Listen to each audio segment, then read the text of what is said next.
Եղանակը ցրտում է, մրսածությունն ու գրիպը գլուխ բարձրացնում։ Քաղաքացիները թվում է թե գիտեն հարբուխտն ինչպես պետք է բուժել։ Տնային միջոցներով, թեյ, մուրաբա,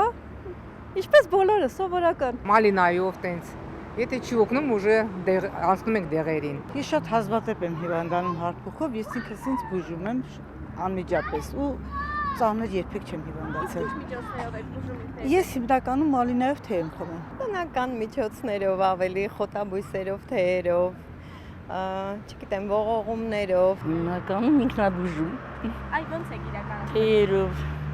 հեղուկներով։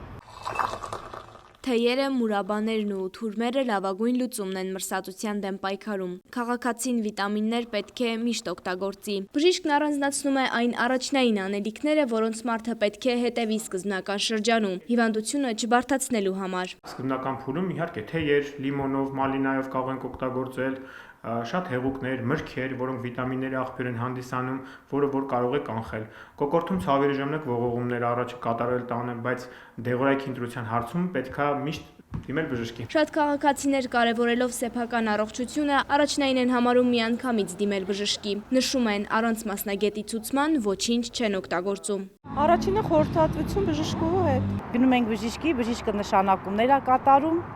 նշանակումների հիման վրա օգտագործում ենք եւ բուժվում ենք։ Դիմում ենք բժշկի, առանց բժշկի դիմելու հնարավոր չի։ Ավելի ծանր դեպքերում իհարկե դիմում եմ բժշկի։ Թերապևտի խոսքով, որքան էլ քաղաքացիները փորձեն առանձնացնել այն փաստը, որ իրենք հիվանդության գլուխ բարձրացնելուն պես դիմում են մասնագետի, հերքվում է։ Մեծ մասամբ դեպքերում հիվանդ արդեն հիվանդանոցը այցելում արդեն մի քանի խումբ դեղորայքներ օգտագործած։ Այսինքն, այս մեկը էսա խորտ տվել, այն մեկը այնա խորտ տվել, դեղատան աշխատակիցը դա է խորտ տվել։ Չնայած նրան, որ նորմալ է առաջին 3 օրերը սպասել հիվանդության զարգացմանը, խմելով միայն հեղուկներ, բացառելով դեղորայքային բուժումը։ Փորձը ցույց է տալիս, հիվանդացած մարդը գալիս է բժշկի, դանակը ոսկորին հասնելուց հետո միայն։ Երբ մենք ունենք վիրուսային խնդրի կասկած, ունենք հարբուխ, կոկորդում ցավ, ջերմության բարձրացումներ, քթահոսություն, առաջիկայում օգտագործում ենք շատ քանակությամբ հեղուկներ, ջերմության բարձրացման պարագայում ջերմիչեցնող եւ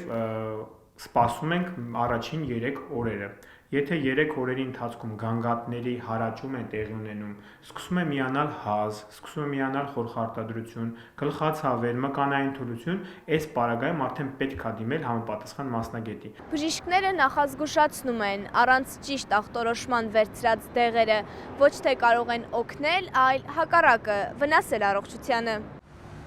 Շողեր Ղլիջյան, Կարապետ Կարապետյան, Արմալուր։